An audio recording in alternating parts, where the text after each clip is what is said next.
janganlah kamu mengikuti mereka. Kau percaya dengan perkataan Yesus ini? Ya percayalah, kan dia Tuhan Oke, saya. oke, baik. Kalau kau percaya dengan pernyataan Yesus ini, sebuah nubuatan, berarti perlu dibuktikan, betul?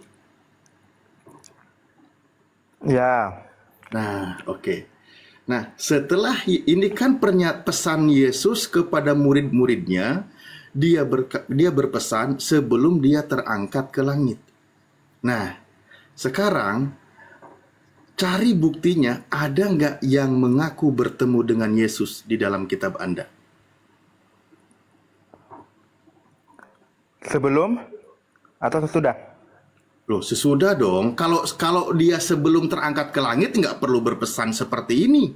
Ya memang dia itulah Yesus. Itulah Paulus, Yesus anak Maria. Nah, dia Paulus. sebelum, oke, pelan-pelan ya, pelan-pelan. Sebelum Yesus terangkat ke langit, dia berpesan, akan ada orang datang memakai namaku dan berkata, akulah Yesus. Pesan Yesus, jangan kamu ikuti mereka atau jangan kamu percaya. Nah, pesan Yesus ini, nubuatan Yesus ini perlu pembuktian atau tidak?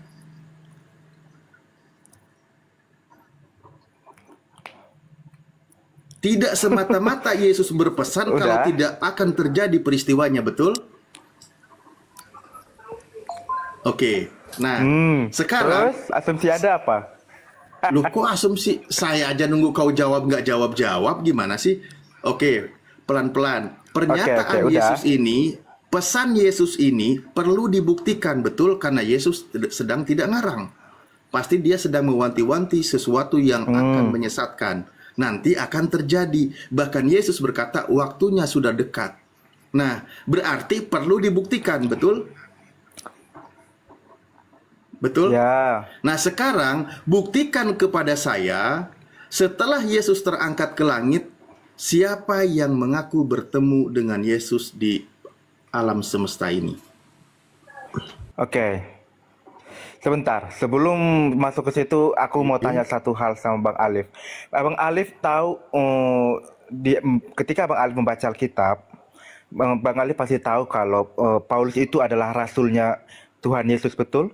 Lah, Apostolosnya Yesus, betul? saya belum nyebut siapapun. Saya minta Iya, kepada Anda. saya akan menjawab. Saya Hmm. akan menjawab. Ya, jawab Tapi dulu, ketika jangan yang akan dulu, jangan bertanya ke saya. Saya minta buktikan oleh Anda. Anda buktikan. masalahnya, Anda kan tadi percaya Mas, dengan pernyataan Yesus. iya, Anda sebelum tadi kita percaya berasum, dengan nubuatan sebelum ada Yesus. iya, Hmm. yes, sebelum Nah, ada asumsi liar, Bang tolong, Alif, tolong sebelum, buktikan. oke, Anda bentar. percaya. Jangan kemana-mana dulu. Tolong buktikan pesan Yesus ini. Setelah Yesus terangkat ke langit, coba tolong buktikan siapa yang mengaku bertemu dengan Yesus. Iya, sebelum kan gini loh, Bang Ustadz Alif, sebelum ada narasi liar, aku mau nanya Bang Alif, Oh, jadi mau apakah narasi Bang liar Alif kau. tahu, apakah Abang Alif tahu kalau Paulus itu merupakan apostolosnya Yesus? Itu dulu aku tanya. Iya, nanti kita buktikan. Nanti kita buktikan. Iya, nanti dia apostolosnya, apostolos Yesus yang mana? Karena Yesus di sini berpesan, akan ada yang datang memakai namaku dan berkata, akulah dia. Berarti ada yang mengaku sebagai Yesus. Nanti ada yang mengaku sebagai utusannya Yesus. Nah, sekarang saya minta pembuktian dulu. Buktikan pesan Yesus ini, ada nggak setelah Yesus terangkat ke langit, adakah orang yang mengaku bertemu dengan Yesus?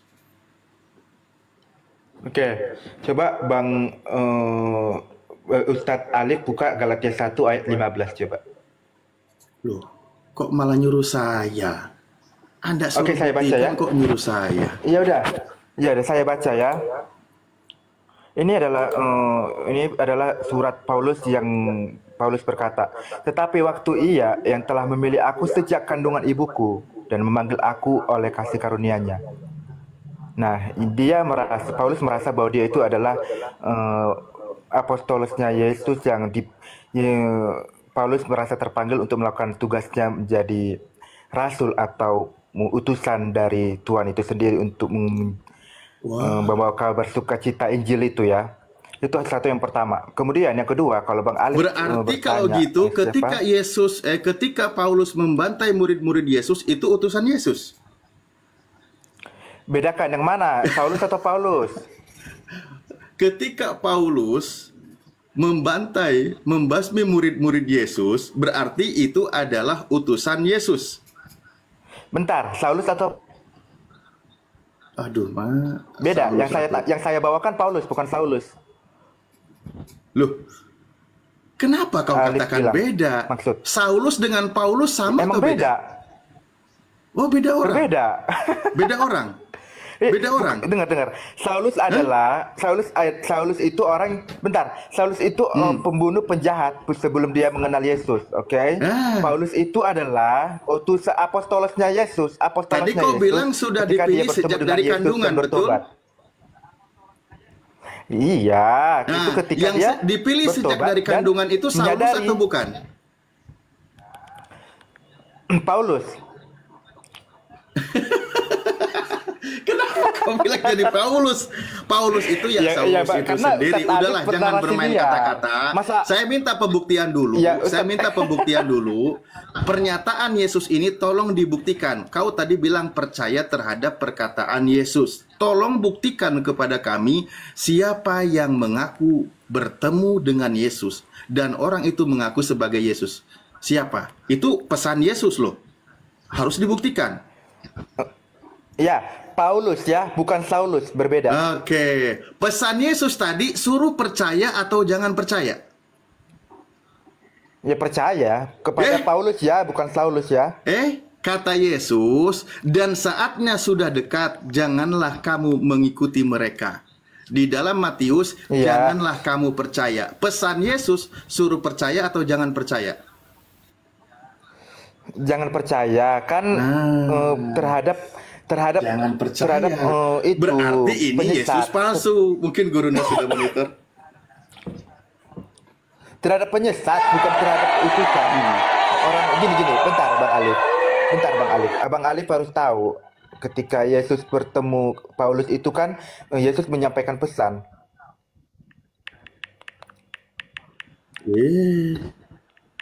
Tadi Anda sudah setuju pernyataan Yesus ini sebelum dia terangkat ke langit itu harus ada pembuktian. Karena dia sudah berkata waspadalah supaya kamu jangan disesatkan. Berarti nanti akan ada yang menyesatkan. Nah, orang tersebut akan mengaku sebagai Yesus. Pesan Yesus jangan percaya atau jangan ikuti mereka. Pernyataan Yesus ini, pesan Yesus ini harus dibuktikan. Harus dibuktikan. Nah, tadi Anda sudah buktikan. Ternyata yang mengaku sebagai Yesus dan yang mengaku bertemu dengan Yesus adalah Paulus. Kembali kepada pernyataan Yesus. Pesan Yesus, jangan percaya. Clear? Oke, Gurunda Fadol. No, itu bukan jawabannya Bang Alif. No, itu bukan Bunda jawabannya. Mila naik Bun. Assalamualaikum Bun. No, itu bukan Bunda jawabannya. Mila. Ini Bunda, kayaknya kalian nge-record ya ini ya.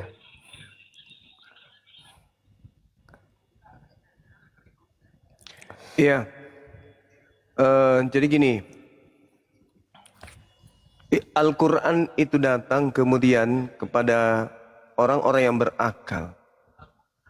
Al-Quran datang menjelaskan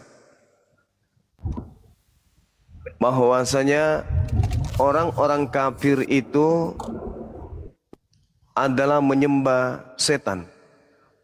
Itu Al-Quran saya yang menerangkan itu. Apakah betul Al-Quran ini yang mengatakan kemudian wa iyad'una illa syaitanan marida, bahwa orang kafir itu tak lain yang disembah itu adalah iblis. Nah, untuk membuktikan itu kemudian kami umat Islam bertanya kepada saudara Kristen, karena terindikasi kuat Yesus anak Maria yang adalah nabi, yang adalah rasul untuk Bani Israel, itu mengajarkan kepada pengikutnya untuk menyembah kepada Tuhannya Bani Israel, yang bukan manusia dan juga bukan makhluk halus. Laisa kamitslihi syai'. Nah, sekarang beban untuk membuktikan bahwa yang disembah oleh orang-orang kafir itu adalah setan, itu ada pada diri kami umat Islam. Itu beban kami tuh. Tanggung jawab kami untuk membuktikan itu. Nah, gerakan-gerakan yang kami lakukan sebagai penggiat perbandingan agama, di antaranya yang menjadi kisi atau menjadi referensi adalah kitabnya saudara Kristen. Di dalam kitab saudara ternyata betul. Yesus mengatakan, iblislah yang menjadi bapakmu. Berarti memang betul. Yesus sendiri mengatakan, sekelompok orang yang ingin membunuhnya adalah penyembah-penyembah iblis. Kemudian, Yesus menerangkan hubungannya dengan iblis ini, si penyesat ini. Karena di dalam kitab Mazmur, bab 58 nomor 3 dikatakan, penyesat itu sudah dipilih dari sejak dalam rahim ibunya. Mazmur 58 nomor 3. Jadi penyesat dipilih dari sejak dalam rahim ibu. Paulus di dalam Galatia 1 nomor 15 mengaku dipilih dari sejak dalam rahim ibu. Dia dipilih sebagai apa? Kita buktikan setelah ini. Yesus berkata dalam Matius 24. Matius 24 nomor 4. Waspadalah kepada penyesat yang datang dengan memakai namaku dan berkata, akulah Kristus. Jadi menurut Yesus penyesatnya itu bergelar Kristus. Tidak ada pernah datang kepada Nabi Muhammad sosok bergelar Kristus. Yang datang kepadanya sosok yang bergelar Kristus itu hanya kepada Paulus. Pertanyaannya, apakah penyesat itulah yang kemudian yang datang kepada Paulus? Dan apakah orang banyak yang disesatkan oleh Kristus itu adalah Kristen? Kalau bukan, tolong kasih kami jawaban yang akurat. Bahwa yang datang mengaku Kristus kepada Paulus yang bukan manusia itu bukan penyesat, itu bukan iblis. Tetapi adalah anaknya Maria. Silakan Anda buktikan. Kalau mampu, 20 juta untuk Anda. Silakan.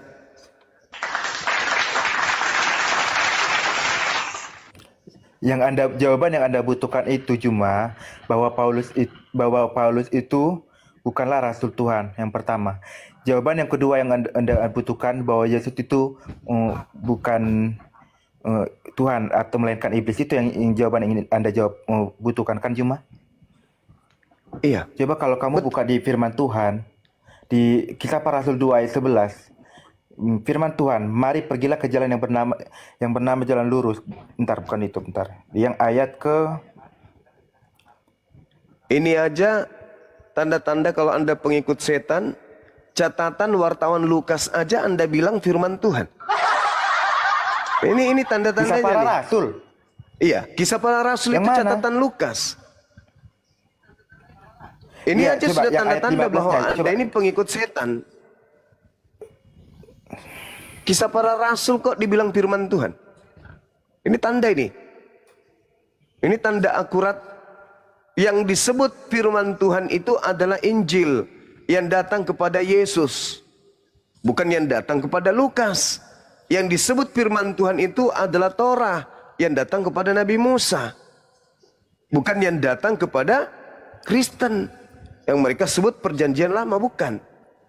Dengan Anda mengatakan di dalam firman Tuhan, Kisah Para Rasul, Anda sudah ditertawakan karena itu bukan firman Tuhan. Itu adalah hasil penyelidikan seorang Lukas dari cerita-cerita yang terjadi di antara Yesus dan murid-muridnya, yang Lukas susun berdasarkan dengan pemberitaan dan cerita kesaksian-kesaksian orang yang tidak kita kenal. Bahkan jangankan kita, Lukas sendiri tidak menerangkan siapa orang yang dijadikan sebagai saksi. Jadi sekali lagi saudara, semakin Anda ingin menjelaskan, semakin nyata bahwa yang datang kepada saudara itu adalah iblis. Nah, silakan Anda buktikan bahwa saya salah. Yang datang kepada Paulus itu bukan iblis, tetapi anak Maria. Silakan Anda buktikan.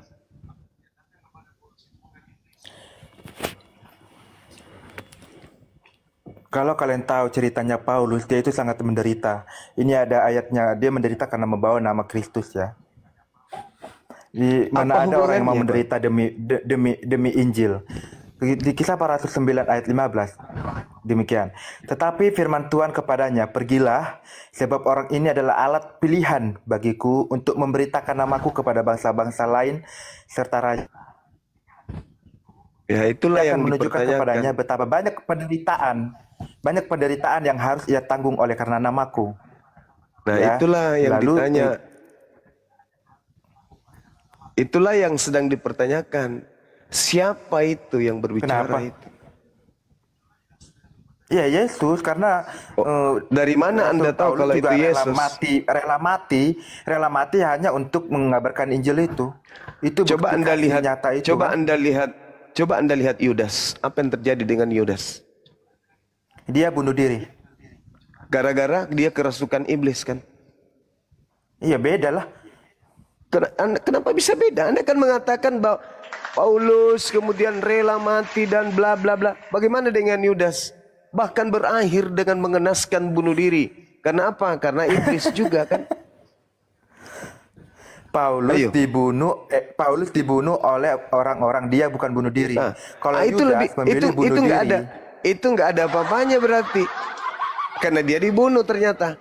Bukan dia yang berkorban. Tapi dia dibunuh. Sekarang bukan itu masalahnya.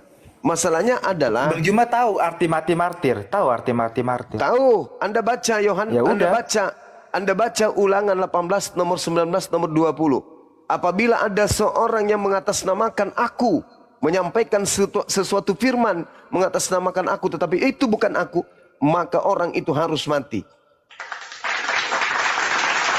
Sekarang permasalahannya Ulangan adalah berapa? Ulangan berapa? Ulangan 18 nomor 19 nomor 20 sampai nomor 22. Sekarang Karena permasalahannya Bang Juma adalah selalu mengubah-ubah ayat. Aneh. Ulangan 18 nomor yang 5. sering mengubah ayat itu Lembaga Bible Indonesia. Coba aku tanya, Yohanes 3 ayat 16 isinya berapa? Yohanes 3 ayat 16 menurut Bang Juma gimana isinya coba? Begitu besar kasih karunia Tuhan akan dunia ini sehingga dia menganugerahkan anaknya atau hambanya yang tunggal. Supaya Salah, siapa? Apa yang benar? Apa yang benar? Lanjutkan. Supaya siapa yang percaya memperoleh hidup, yang tidak percaya mati dalam dosanya. Betul? Kan ngarang. Ini Apa jadinya? karena Coba. begitu besar kasih Allah sehingga ia mengaruniakan anaknya bukan hambanya. Itu satu yang pertama, pelintir. Anda baca itu Kisah Para Rasul, dengar. Anda baca Kisah Para Rasul 4 nomor 30. Yesus disebut sebagai hamba yang suci. Berarti hamba di situ adalah anak. Anda baca Amsal 3 nomor 11 12. Yang dimaksud anak Tuhan adalah hamba Tuhan. Seibarat kemudian dia yang tekun, telaten, teratur dalam hidupnya mendengarkan petua-petua atau nasihat-nasihat atau pengajaran-pengajaran ayah kepada anaknya. Berarti bapak di situ ibarat ayah dan hamba dan anak di situ adalah ibarat hamba. Jangan kau membahas tentang agamamu kalau kau sendiri tidak menguasai Biblemu. Itulah ya apa yang tertulis diubah-ubah. Siapa yang iblis di sini, Bang Juma? Sekarang permasalahannya, yang iblis siapa sekarang permasalahannya kalau Anda mendasari dengan pernyataan itu, sekarang Anda lihat di dalam pengakuan Yesus sendiri. Yesus berpesan kepada ke-12 muridnya agar jangan ke bangsa lain, melainkan pergilah ke bangsa Bani Israel. Datanglah kepada domba-domba yang hilang dari Bani Israel. Sekarang apakah Anda Bani Israel? Baca lagi Yohanes 3:16. Aku baca lagi ya. Silakan Biar Anda baca. Bang ini. Iya. Silakan. Biar gak itu. Silakan. Yohanes 3 ayat 16. Silakan. Yang fatal itu adalah mengganti anaknya menjadi hambanya. Yang kemudian ini silakan. supaya setiap orang bukan hanya Bani Israel ya, supaya setiap orang yang percaya kepadanya tidak binasa ya, supaya setiap orang yang percaya padanya bukan cuma orang Israel, oke? Jadi kalau Bang Juma tanya aku bukan orang Israel atau bagian dari orang Israel, ini bukan berbicara itu. Ini berbicara setiap orang yang percaya padanya. Oke, baik. Itu yang kedua. Oke, sekarang tunggu gantian kita. Sekarang ketika Yesus berkata, Matius 15:24, aku diutus hanya kepada domba yang hilang dari umat Israel. Apakah Anda percaya? Ya percaya. Anda orang Israel? Bukan. Berarti dia diutus untuk Anda atau bukan?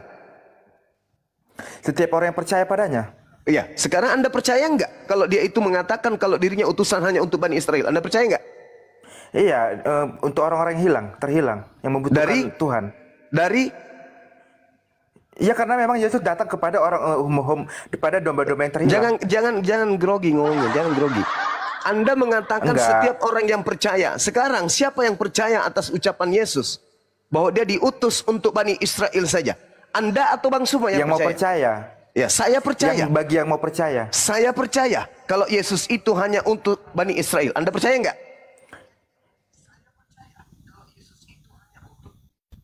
Enggak. Maksudnya gimana sih?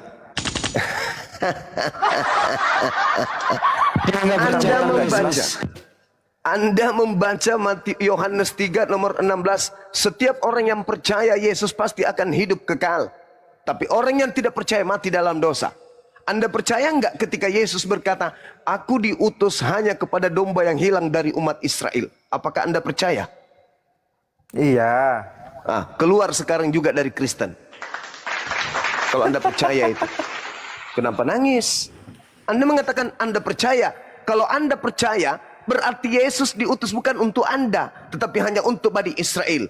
Berarti yang mendapatkan hidup setiap orang, bukan Anda. Ini Yohanes 3:16 itu, setiap orang yang percaya kepadanya. Iya, setiap orang berarti Anda dan saya juga kan? Ya. Betul? Sekarang Anda percaya nggak? Masalahnya Bang Juma percaya nggak? Saya percaya kalau Yesus itu diutus hanya untuk Bani Israel. Ya udah, baptis yuk, baptis saya baptis. Kenapa saya harus dibaptis? Saya bukan Bani Israel. Katanya percaya. Saya percaya kalau dia hanya untuk Bani Israel. Salah. Kenapa saya harus dibaptis? Loh, itu ucapan Yesus. Roma 10 ayat 9. Roma 10 ayat 9 Paulus.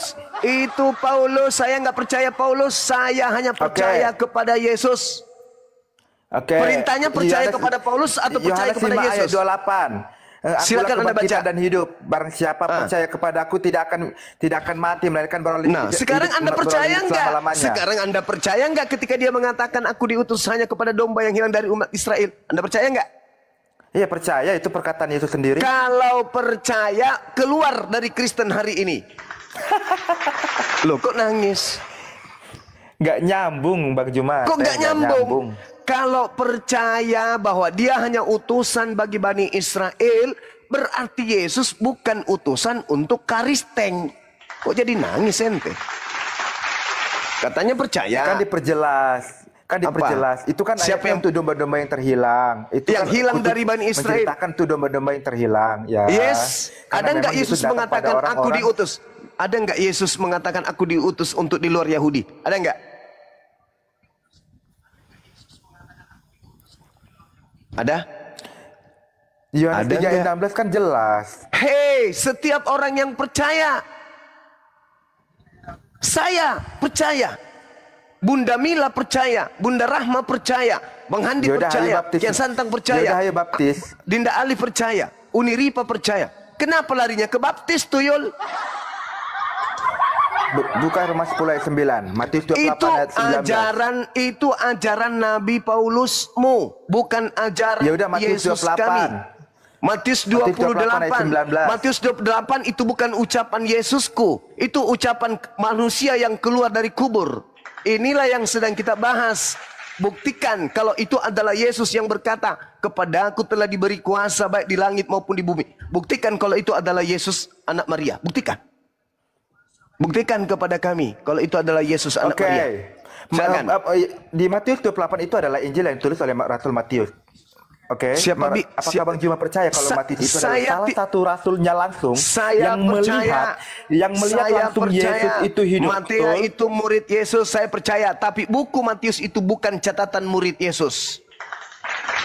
Lalu Matius itu, Injil Matius itu kan ditulis oleh Rasul Yesus, yaitu Bukan Matius, saudara, betul? bukan. Anda baca Matius 9 nomor 9, bukti bahwa buku Matius itu bukan catatan murid Yesus.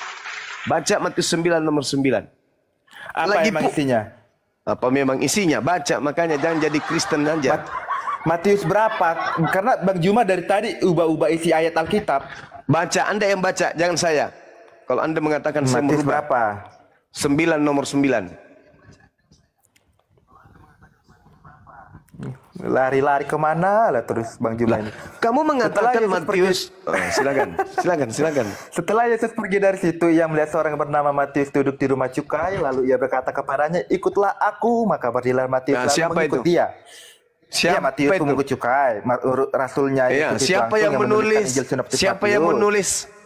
Siapa yang menulis dan siapa Matius itu yang dipanggil oleh Yesus? Ya, muridnya Yesus langsung yang penulis Matius.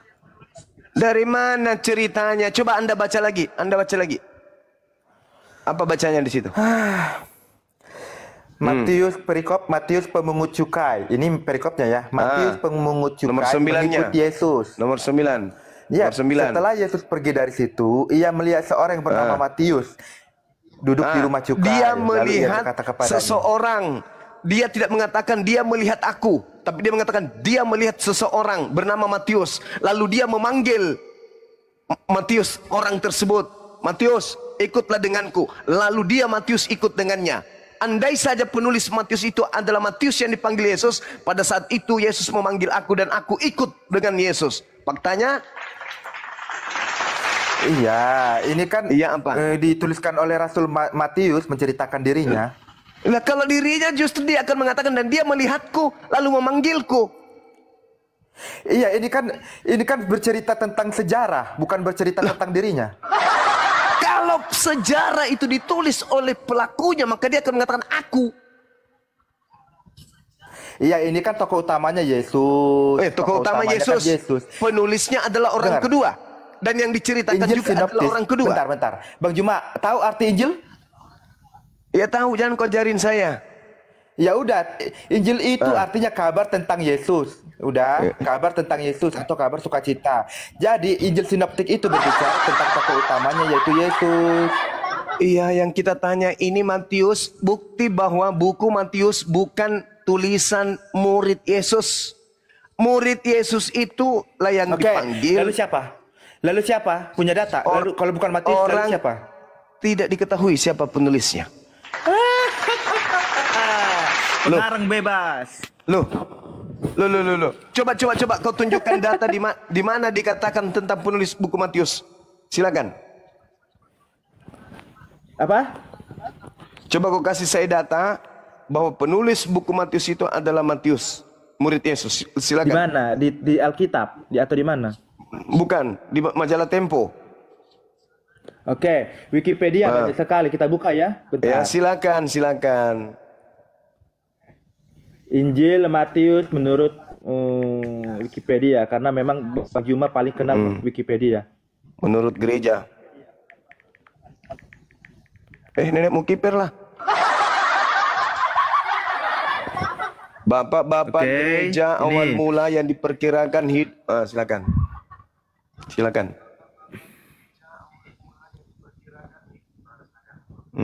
Kau tunjukkan datamu sampai kau bongkok. Aku takut apa bentar.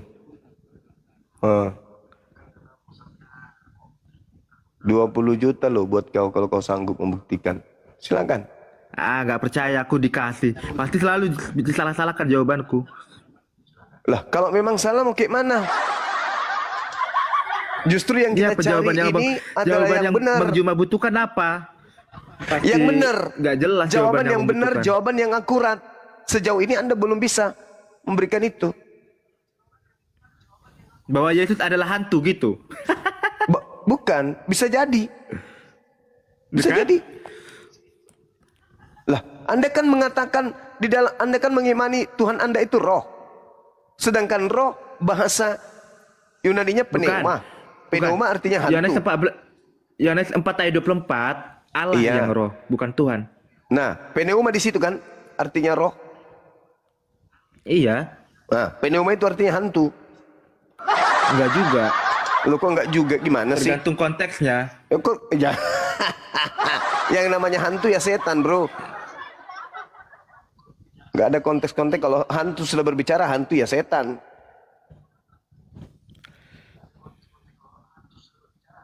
Ayo, mana dalilnya?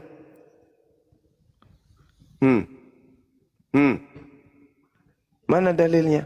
Penulis buku Matius adalah justru bapak-bapak gereja mula-mula di tahun 1300. Kok bapak gereja mula-mula? Yes. Bapak gereja belum ada, Yesus. Iya, Bentar, makanya Yesus. sekarang kamu ingin minta tolong kepada siapa untuk membuktikan bahwa penulis buku Matius itu adalah murid Yesus? Kau mau minta tolong sama siapa coba? Kalau bukan bapak-bapak gereja mula-mula. Oke, lalu siapa Matius? Matius siapa dong? Kalau bukan muridnya, siapa lagi? Ya, orang yang tidak dikenal, kan sudah kubilang tadi. Orang yang tidak dikenali siapa penulis Matius ini. Tidak dikenali oleh bapak-bapak gereja awal mula. Tahun 130. Mana datanya? Ada nggak? Mana datanya kalau penulis Matius itu adalah bapak-bapak gereja atau orang nggak jelas? Ada nggak? Bukan. Bapak-bapak gereja awal mula kira-kira tahun 130 Masehi mengatakan bahwa buku Matius itu diduga ditulis Matius lain yang hidup di tahun 80-an setelah Yesus itu mati. Oke, saya dapat Bang Juma, minta 23 juta. Silakan. Silakan. Ini. Silakan. Aku Apa pakai itu? Android Besarin. lagi, iPhone-ku. Besarin. Nah, iPhone. kau dapat di mana itu? Dapat di mana informasinya itu? Ya Wikipedia. Wikipedia. Namun kesaksian semua bapak gereja yang mula-mula sejak kira-kira tahun 1390 menyatakan bahwa Injil ini ditulis oleh Matius. Injil ini ditulis oleh Matius. Terus Oke. tahun Matius berapa? adalah seorang pemungut cukai, Tahun petugas berapa? pajak pada zaman itu. Apa? Tahun berapa? Ditulis oleh Matius. Iya, tahun berapa ditulisnya?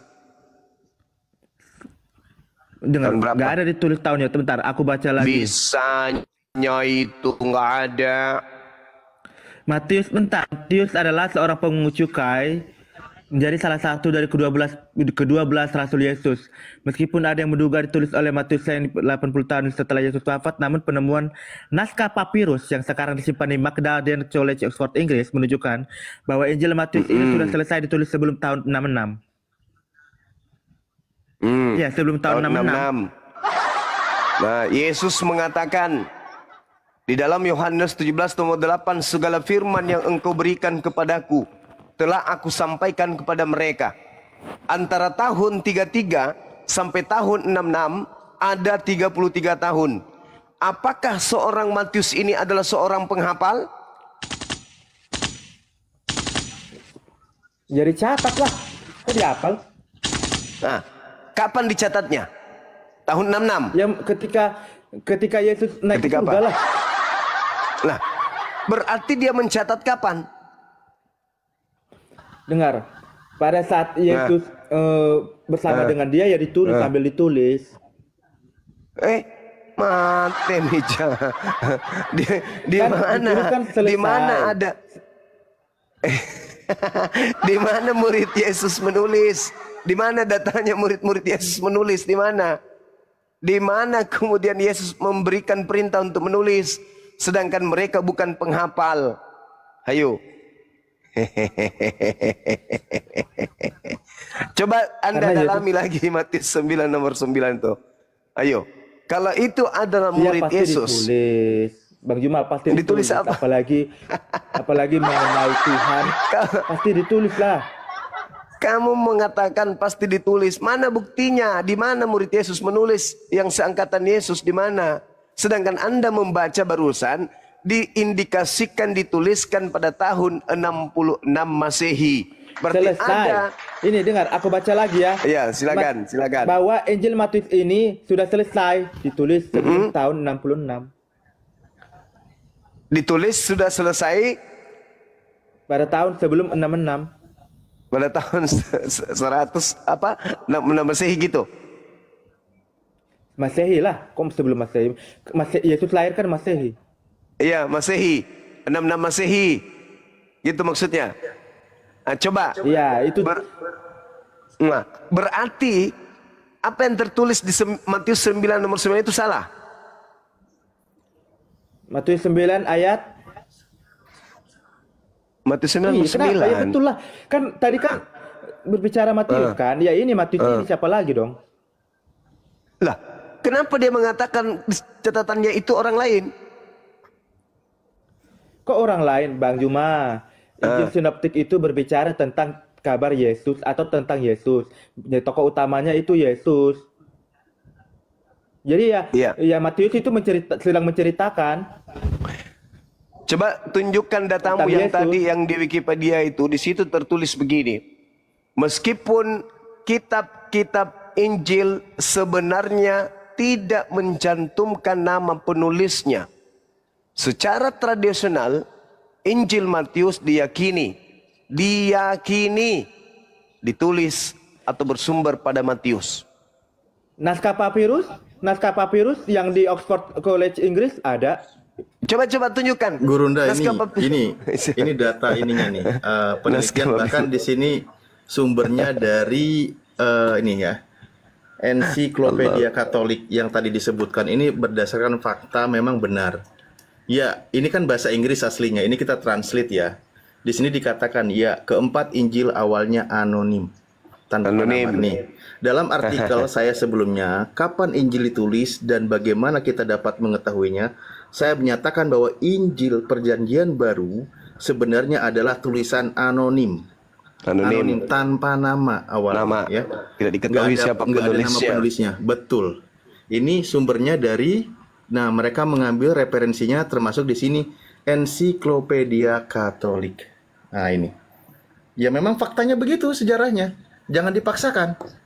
Iya. Jangan dipaksakan ngarang. Ini panjang. Ini memang dibahas. Semuanya itu anonim, betul. Ya. Anonim, tidak diketahui kan sudah katakan tidak mencantumkan nama penulisnya. Namun penemuan naskah papirus yang sekarang disimpan Maclaren College Oxford Inggris menunjukkan bahwa Injil Matius ini ditulis oleh Matius. Bagaimana ceritanya kemudian ketika Origen menyatakan bahwa Injil yang pertama ditulis oleh Matius, Injil Matius dikatakan disusun dalam bahasa Ibrani. Mana buktikan? Bentar, saya buka papirus ya. Papirus, Maclaren papirus. Bentar.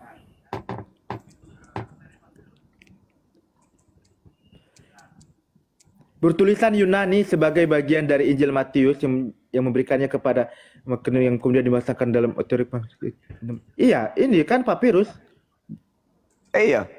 Apa itu? Di mana ada tertulis di situ bahwa itu adalah tulisan dari Matius? Buku Matiusnya memang seperti yang Anda ceritakan, memang betul. Tapi menerangkan bahwa penulisnya Matius itu di mana? Sedangkan kitab-kitab itu tidak diketahui siapa penulisnya. Dengar, di naskah papirus yang mengidentifikasi potongan bertulisan Yunani sebagai bagian dari Injil Matius. Nih, bagian dari Injil Matius. Nah, itu naskah papirus jelas. Iya, itu penamaan, tapi tidak diketahui siapa penulisnya. Penulisnya yang Matius siapa lagi? Di mana tertulis? Hanya dinamai Injil Matius. Dinamai Injil Matius supaya itu dianggap pasti sebagai Matius lah, siapa lagi kalau bagaimana Anda bisa memastikan sementara tidak ada catatan yang mengatakan itu adalah tulisan Matius? Bahkan kalau Anda membaca Matius 9 nomor 9 jelas itu bukan tulisan Matius. Coba Anda baca lagi deh. Ini naskah papirus loh Bang Juma. Di naskah papirus itu jelas menceritakan bahwa penulisnya itu Matius. Mana tunjukkan? Coba tunjukkan. Buka kamera. Bentar. Balik aja kan. Di mana tertulis di papirus itu ada penulisnya adalah Matius? Mana Bene? Arel boleh membantu tapi nanti tunggu ya setelah Jeb. Nah, ini sudah lari kemana-mana ini. Iya bentar ini. Buktikan itu Bang Jeffrey. Silakan. Apa kau Arel? Kau baru naik kau? Ya itu saudara lu masih Kristen itu gimana sih main gas aja lu. Oh Bang Ariel. sorry. Lama-lama gua hajar lu nanti, Jeff. Nah, ayo berantem kalian lah. Biar kapok Bang Juma ini. Yang dihajar si Ariel, yang kapok Bang Juma. Gimana sih lu?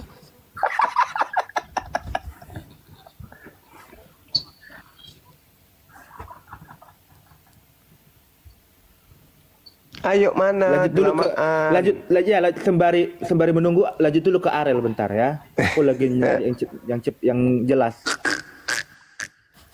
Ayo buktikan bahwa yang datang kepada Paulus itu adalah anak Maria. Silakan.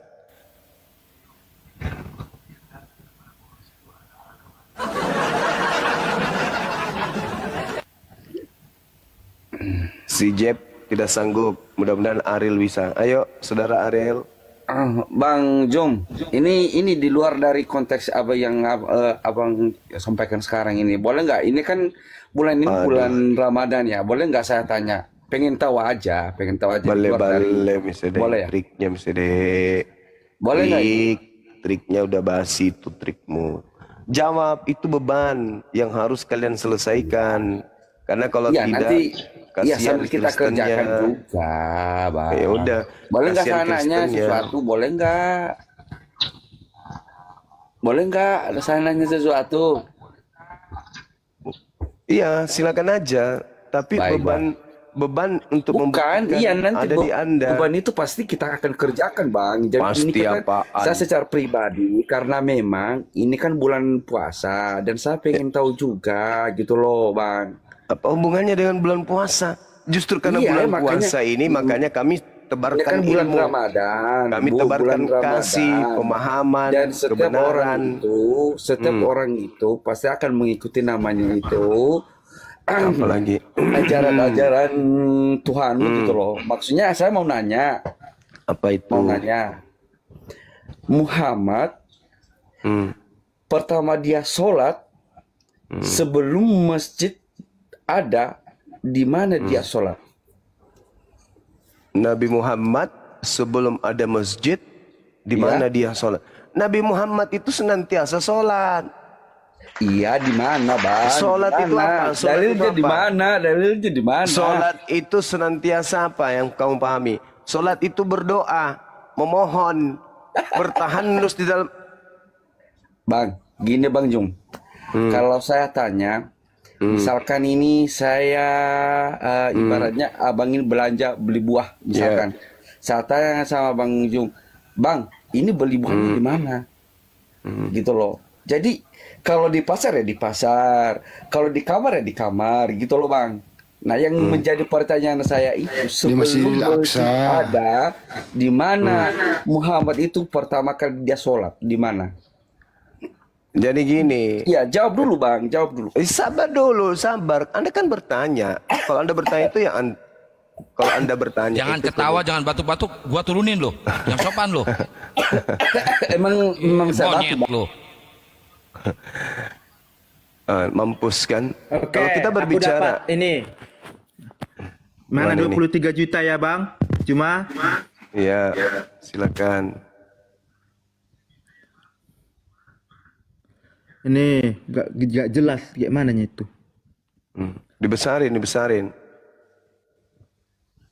Matius pengarang Injil semua dengan tradisi. Matius menulis sebuah Injil dalam bahasa Aram sebelum tahun 50 sebelum Masehi. Sebuah sumber menyatakan bahwa Injil Matius ditulis untuk gereja Yahudi Kristen dalam lingkungan Yahudi yang kuat. Akan tetapi di akhir tulisan yang akan ditujukan bahwa penulis Injil Matius bukan berasal dari Palestina yang memiliki tradisi Yahudi yang keras. Beberapa ahli mengakui bahwa Injil Matius disusun pada tahun 80 Masehi karena Injil ini muncul sesudah penghancuran Yerusalem oleh tentara Roma di bawah perintah Titus pada tahun 70. Terus beberapa ahli telah berdebat mengenai Matius Rasul menulis sebuah Injil asli berbahasa Aram yang juga diterjemahkan ke bahasa Yunani oleh seorang Kristen yang tidak ketahui asal-usulnya. Iya ini yang tadi ini sesuai dengan tradisi Matius menulis sebuah Injil dalam bahasa Aram sebelum sesuai dengan tradisi apa? Sesuai dengan tradisi Ya gak ada apa? hubungannya, tapi kan main topiknya, main conclusionnya Mana Matius buktinya? yang menulis Mana Injil buktinya? dalam bahasa Mana? Arab sebelumnya, kemudian Mana buktinya kalau diterjemahkan, Matius yang kemudian menulis? diterjemahkan ke bahasa Yunani selesai Nah, pada bukti. tahun 66. Iya, itu tanggapan kan? Itu tanggapan orang-orang yang tidak diketahui kemudian. Yang saya tanya sumber pengetahuan Ya, ini bahwa sumber, itu yang nulis kalau ini adalah sumber, ya, ini Matius. sumbernya.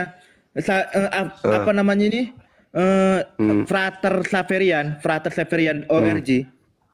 Iya, Apa yang Frater Xaverian dikatakan? ORG. Apa yang dikatakan di situ? Iya, jurnalnya mengatakan, dengar ya. Sumber. Jurnal Frater Xaverian mengatakan Injil Matius yang menulis Injil Matius dalam bahasa Aram. Oke. Kemudian Iya. diterjemahkan lagi oleh bapak-bapak gereja di dalam bahasa. Iya, itu kan pengakuan. Dulu. Sekarang bukti apa? Buktinya apa? Mana buktinya? Bukti apa? Udah, ini kan ada jurnalnya. Mana buktinya Matius yang nulis buku Matius? Itu kan cuma pengakuan. Ikan ini kan aku udah tulis Injil Matius, dengar ya Bang Juma, dari jurnal fraterxaverian.org mengatakan Injil Matius lah yang menulis Matius lah yang menulis Injil Matius dalam bahasa Aram. Bahasa Aram. Apa bedanya dengan kamu 50 sebelum mengatakan? Apa bedanya dengan kamu yang mengatakan bahwa Matius itu ditulis oleh Matius? Apa bedanya? Yang saya minta bukti. Nih, sumber. Kan Bang Juma nanya sumber. Ini kan sumbernya dari fraterxaverian.org. Bukti bahwa Matius lah yang Bukti menulis apa lagi? Matius itu. Aku harus ke Inggris, ke naskah papirus gitu. Bukan. Bukti bahwa yang menulis buku Matius itu adalah Matius. Mana buktinya? Ini kan dengar Bang Juma. Ini jurnal fraterxaverian.org. Jurnalnya. Dia menuliskan Bahwa Injil Matius itu ditulis oleh Matius Iya, mana dalam bahasa buktinya? Aram. Mana buktinya? Ini kan aku tadi udah tunjukkan. Lah, Ini itu kan pengakuan. Sama halnya dengan kamu mengakui bahwa yang menulis adalah Matius. Ya, Mana buktinya? Anda minta saya ke Inggris menunjukkan membawa naskah papirus ke Bang Juma Mana gitu. bukti bahwa yang menulis itu Matius? Apa sih ah? Sedunia Data kan, orang Bang boleh Juma. mengatakan. Data kan. Sedunia Data boleh kan. mengatakan. Ini enggak data ini. Itu data orang mengatakan penulisnya adalah Matius. Tapi yang saya minta